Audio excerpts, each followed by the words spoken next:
Assalamualaikum warahmatullahi wabarakatuh. Sebelumnya perkenalkan, nama saya Ahmad Sarfi, NPM 2122004.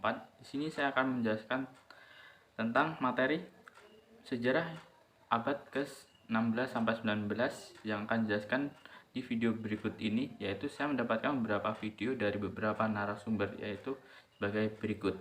Terima kasih. Hai teman-teman, kalian pasti pernah dengar beberapa cerita tentang penjajahan Belanda. Kalian tahu nggak? Awalnya, bangsa Eropa itu datang ke Indonesia untuk berdagang. Mereka datang untuk mencari rempah-rempah yang sulit didapatkan di Eropa yang beriklim dingin. Rempah-rempah berguna untuk pengobatan, penyedap makanan, dan pengawet makanan. Awalnya, bangsa Eropa ingin membeli langsung rempah-rempah di Maluku karena mutunya bagus dan harganya murah. Tapi, lama-kelamaan, mereka malah memonopoli dan menjajah bangsa kita.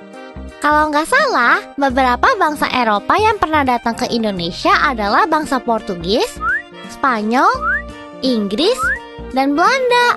Betul kan, Pipo? Betul, Lula. Dan Belanda adalah yang pertama kali datang pada tahun 1596 di Banten. Pemimpinnya adalah Cornelis de Houtman. Tujuan utama kedatangan Belanda adalah membeli rempah-rempah dan juga berdagang. Awalnya, Belanda menunjukkan sikap bersahabat, tapi lama-lama Belanda bersikap serakah dan kasar. Masyarakat Banten marah dan tidak mau menyambut Belanda, sehingga Belanda tidak dapat melanjutkan perjalanan ke Maluku. Akhirnya, bangsa Belanda pun kembali ke negerinya. Nah, setelah rombongan pertama, Belanda datang lagi untuk kedua kalinya pada tahun 1598 di Banten.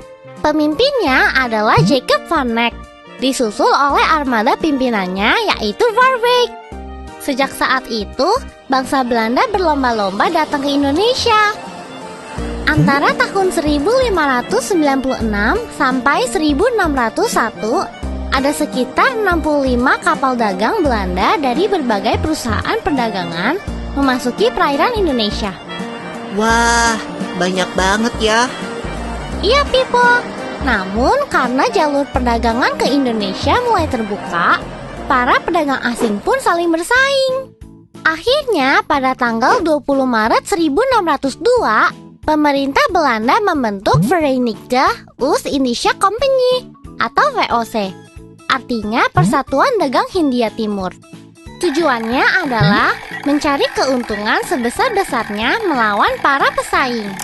Oh, betul tuh.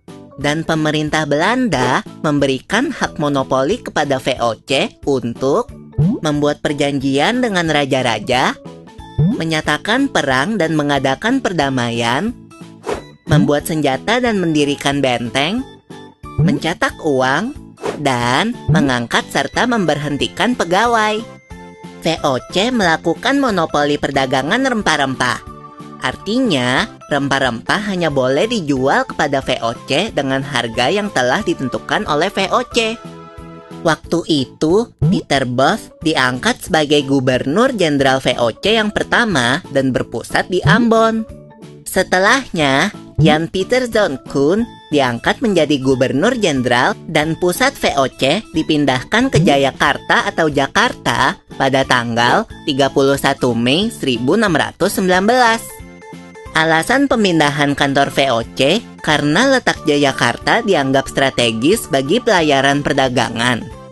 Selain itu, lokasi Jayakarta lebih dekat dengan Tanjung Harapan. Namun, sejak saat itu sikap VOC semakin kasar dan mereka mulai menjajah bangsa Indonesia. Akibatnya, timbul perlawanan di mana-mana. Meskipun begitu, mereka nggak kehabisan akal loh, Pipo. Tahu nggak, VOC melakukan politik adu domba terhadap berbagai kerajaan Indonesia agar saling bermusuhan. Nah, kalau sudah begitu, Belanda akan berpura-pura membela salah satu dari kerajaan yang berselisih dengan syarat kerajaan tersebut harus tunduk kepada Belanda. Untung saja, saat menjelang abad ke-19, keadaan keuangan VOC memburuk, sehingga VOC mengalami kebangkrutan. Akibatnya, pada tanggal 31 Desember 1799, VOC dibubarkan dan kekuasaan VOC di Indonesia diambil alih oleh pemerintah Belanda. Tapi penjajahan masih berlangsung, teman-teman.